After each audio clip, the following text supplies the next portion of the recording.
Hey guys, welcome back to the channel. Welcome back. We got Ronaldo Tested to the Limit Part 3 today. We've done 1 and 2, which has been great. Yeah, I'm really enjoying it. I'm finding it like really interesting to learn more about this. Yeah, the sports science stuff has really been interesting for you and I because of our background and, you know, really being into working out and playing soccer ourselves. Yes. But it's been so cool to see Cristiano test to the limit, as they say. The last one that we did, there was the mental focus one. Right, where they're turning off the lights and everything, which was so cool. That was so cool. Yeah, if you guys haven't seen that, you should go and watch that one for sure.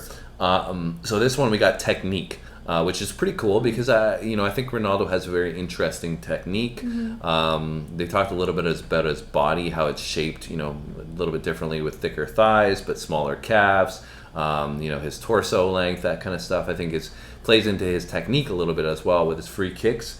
He has his knuckleball free kick, right? Yeah. And I remember when I was playing, you know, I was working on his technique because I studied the way he used to kick, and it's so cool because he hits it with so much power, but then he stops. Like as soon as he's hitting the ball, his foot ends up like stopping, slowing down immediately. So he's not like following through with that much power. Yeah. So what happens is all the power hits it, right? But then it doesn't sky. Yeah. So it just goes like straight trajectory and then starts to dip, and I think that's how he gets the knuckleball thing. But it was cool because when I started practicing it, I saw it firsthand, like how changing the technique made such a huge difference. Neat. So anyways, interested to see what we come across in technique in this one, and see what it's all about. You ready? Yeah. All right, let's do it.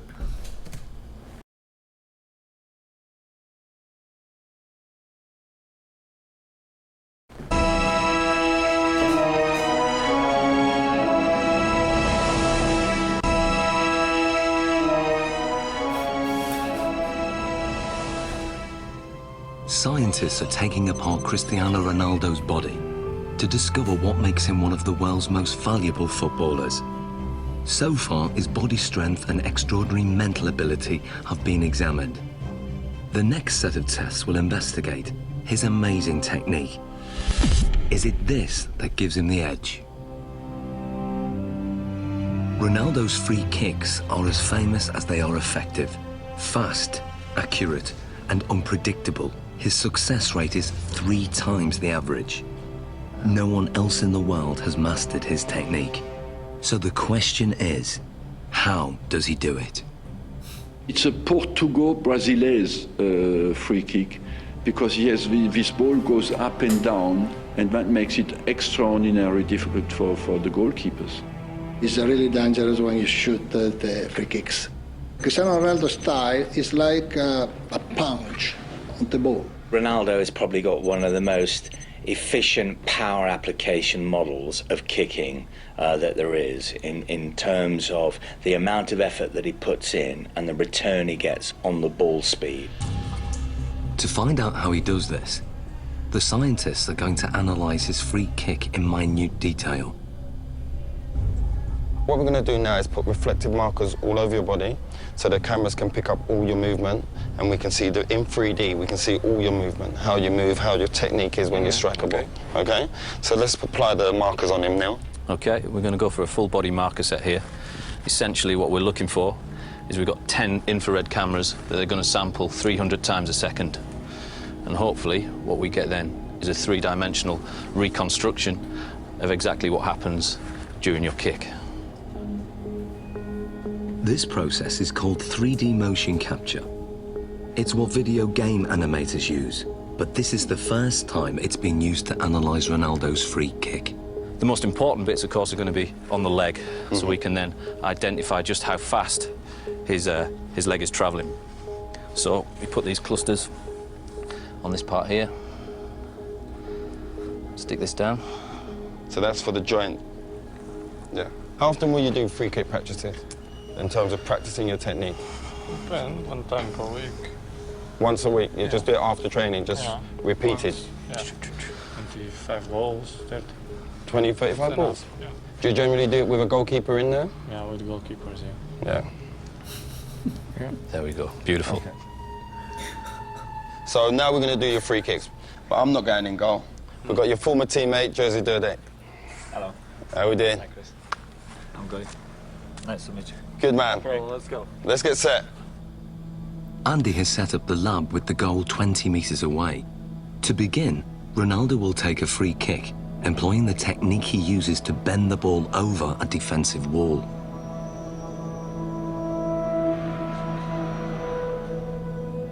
Okay, Ronaldo, and play.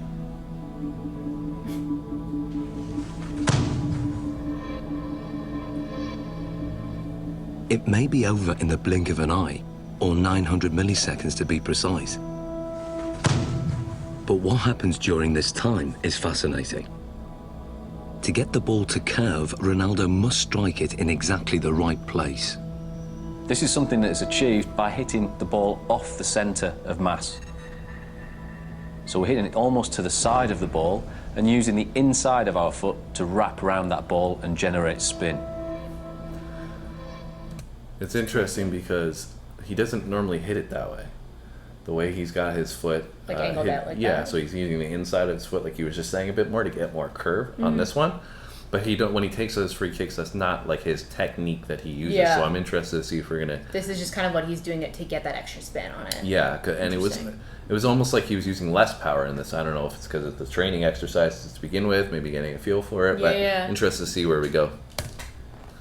Once we've generated the spin, this creates a difference in pressure between the inside of the ball and the outside of the ball, and will tend to push the ball towards the direction of low pressure.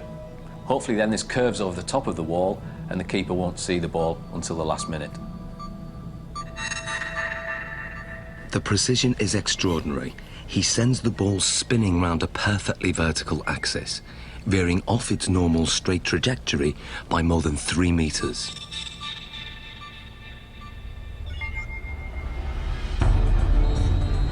But perhaps what Ronaldo's most famous for is his devastating power kick, or knuckleball. If we then take a look at the way Cristiano hits his knuckleball, this is a free kick where very little spin is imparted to the ball. Play.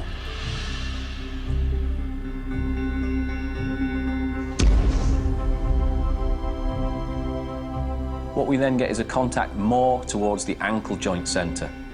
This, of course, is going to generate less spin to the ball. Striking the ball right in the middle and giving it virtually no spin sends it off in a dead straight trajectory. But at the last second, the ball unexpectedly deviates off course. It's a really danger for the keepers because it's impossible to understand the trajectory of the ball. He hits it with the laces, and the ball floats as well. So it has a double effect. It comes down very late, but during the whole move of the kick, it moves sideways. If the ball spinning, it's easier. Difficult to catch, but easier to understand the trajectory. It's all down to aerodynamics, and the secret of Ronaldo's knuckleball is in the seams. When the ball's spinning fast, the seams have no effect. But when the ball isn't spinning, the seams can catch in the wind on one side and not the other. It's just enough to make the ball deviate. The slight movement of the ball in the air can generate the movement of the seams to generate a turbulence that varies from one side to the other side of the ball, makes it almost impossible for the keeper to react into which way it's going to move first. How does it feel being a goalkeeper when he strikes the ball straight on? This strike is very hard to read, obviously. The ball flies like a balloon, you know, it goes Move left, around. right, up and down. Because the ball move around, they can't, you know, really save bad or the finger, understand? It's difficult because the ball move a lot. I think sometimes it makes goalkeepers scared when you know, when you see Cristiano coming. Brilliant. Well done, Josie. So this is what Dudek would have seen in goal. This is perhaps the cues that he might get to pick up on. The amount of weight and pressure on the standing foot before he strikes with his right foot, that's got to be huge. It's fairly large. We're talking round about 30 stone going through his foot there. So how comes the bones don't break? As you saw before as well, very, very strong musculature. He flexes that leg slightly on impact. As we then come towards this point here, all the energy that we've stored in this segment around the pelvis and around the thigh then gets translated through the knee. That power flows through the knee to whip through to the ball. very much if you imagine like a cowboy with a whip. He moves his arm and then stops it. The end of the whip goes so fast. Yep. Ronaldo moves his thigh very fast, then stops it, and the end of the foot comes through so quick. Looking at the kick from the front, it's clear that Ronaldo's posture is also a factor. I have a phrase that I call the pillar, which is basically the crutch to the top of your head. If that pillar is straight, and it is with Ronaldo, particularly on his spot kicking, and his legs are an extension of that line, even though you might tilt it on its side, okay, there is still that flexion type of movement. Coupled that with the fact that his body moves through the ball, you've got a pretty potent power model there. But just how much speed does this power generate? Andy has designed an unusual test to find out. So, any things that you've so far been like, oh, like I didn't even think about that, or? It's just so crazy that they can like read all this from this floating skeleton. Like the skeleton is funny because he just looks like he's like dancing and floating around. Skeleton, yeah. Yeah, but it's crazy that they can break all of this down so much to figure all this out about him, right? Because like I feel like when you're a player, like obviously you know generally like what you're doing with your mechanics, but you probably don't sit down and analyze your own technique. You just know what works and what doesn't, right? So this is crazy even for him probably to see all of this. Yeah, and you know, it would be interesting. I'm sure, I don't think we're going to get into it, but to know, you know, which part of the kick, you know, in the process of the technique, what's generating the most force, you know, because like you said, if you change the angle of your ankle or the angle of your femur or something like that from the hip, how much more power you might be able to generate. And maybe they'll talk about the power a little bit, but I just found it cool. Like they didn't touch on it all that much, but when I thought about it, his posture is very tall.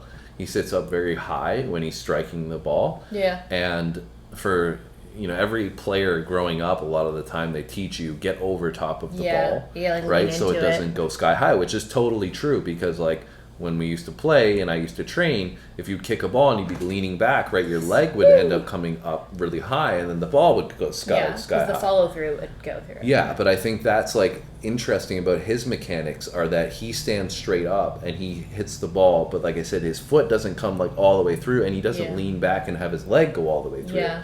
So he's still able to generate this like hip power with his foot and his ankle and all that kind of stuff, but not have that aspect of it, you know, going sky high. So, you know, it's cool just seeing it, like you said, on the screen, and you know, when they put it in slow-mo and everything, being able to really digest it all. It's interesting. I also thought it was really cool what they were saying about, because the way he intentionally hits the ball, there's not a super fast spin on it, so that actually like just the way that the air is coming in and out of the seams of the ball is actually what changes the trajectory, not because he's intentionally making it go to one place or another, which is crazy because he probably doesn't even know what the wind is going to do with it and where it's going to specifically go, let alone the goalkeeper. Right? Yeah, I think you know, you could misconstrue it in the way that, like, I think what probably happens is, say he's trying to aim for the right side of the net, right? He'll strike the ball and aim it towards that direction, but in the way it's going there, the goalie can't tell how much it's going to go, because it's swerving like this, right? Yeah. So it's like kind of looking like, no, it's going to go more in the center.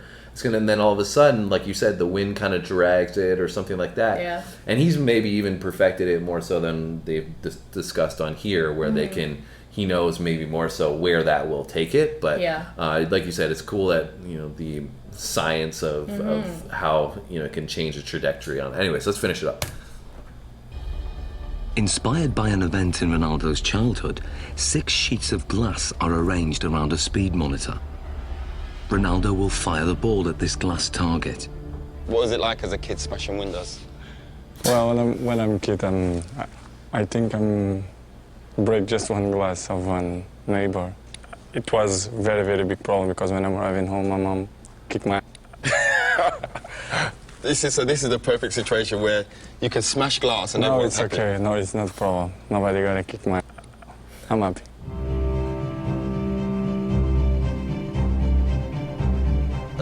As much power as possible so we can smash them glasses.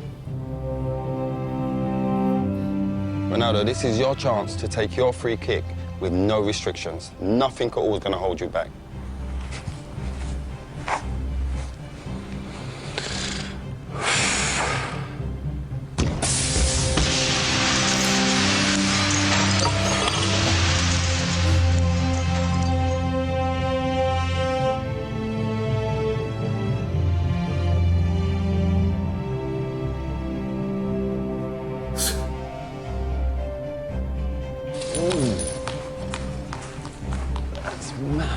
Look at that. How many did it take? 3. 3 taken out. Wow. So what speed has been recorded? What we wanted to do is see just how fast that ball speed actually was. This is pure, unadulterated maximum speed. And we can see, we took our readings from the ball here, and we're hitting round about 35 metres a second, or that will translate into 80 miles an hour. 80 miles an hour? 80 miles an hour, yeah. That's crazy. That's ferocious. Ronaldo's free kick is one of the fastest in the world. It's a match winner and one of his key strengths. A trademark that involves a unique and unconventional technique. The rest? Can I do the rest? Let's take the rest out.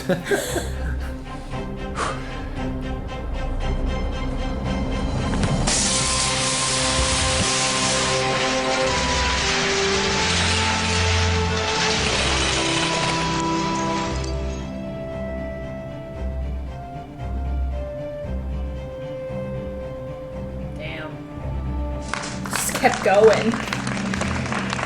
Hey, Ronaldo. It's better. That felt better, huh? Yeah. Look at the damage here. Just here. Look at the damage done there. Straight through. Let's clear this area. Let's clear this. Finito. But that's the only time you don't get in trouble for smashing glass. In the final challenge, Ronaldo will need to use all his fine-tuned abilities in one amazing test of skill. That's wild. Yeah, it's funny too. It reminded me of the time when I was practicing in one of those school gyms, and there was like, the bottom half was brick, but the top half was drywall, right? And so I was working at the school at the time, and so but I was like still playing in leagues and stuff, so I wanted to go and practice. I don't know if maybe I was warming up or practicing or something like that. And so I'm hitting the balls, and then I hit one, and it just skied, just similar to what we were talking about with the technique and everything. It just skied on me, and I'm like, no, and it just kept going up, went right through the drywall. Right? And oh my gosh! Yeah, and then the next day, my boss is like, do you know what happened to the wall? You're like, I'm like, I have no idea. Sorry, I was like, I have no idea. It was just like that when I got there. I'm like, because because I'm not even supposed to be practicing playing soccer on work time, right? Yeah, they were like, and then I'm like, this is great, and I'm sure there's cameras and stuff that they probably could have checked if they wanted to, but it is what it is. I didn't get fired over it, so it's all good. Too much power. But clearly I didn't have as much as Ronaldo, but breaking 3-4 rows of glass. 80 miles per hour is crazy. It's just, that's a goalie. If you think about that from the goalie's perspective, getting your hand in front of that, right? Yeah. And then having all the swerve and at the same time, that's why it's so difficult. Yeah. But then, like you said, with some of the divots and everything, 80 miles per hour, just a slight little change in the wind and in the seams can really change it a lot. So that's true. it's that whole aspect of from the standpoint of changing like a lever early on, right, in a position will change it far out much more. So anyways, hope you guys enjoyed our reaction to Cristiano Ronaldo tested the limit technique as part number 3. We'll definitely be doing part number 4 and seeing, what was that, skill, right? Skill was the last one. Part 4 skill, yes. So hope you guys tune in for that. Hope you enjoyed this one. If you did, hit that like button for us. Come back soon and check out our next video. Thanks for watching, guys. See you in the next one.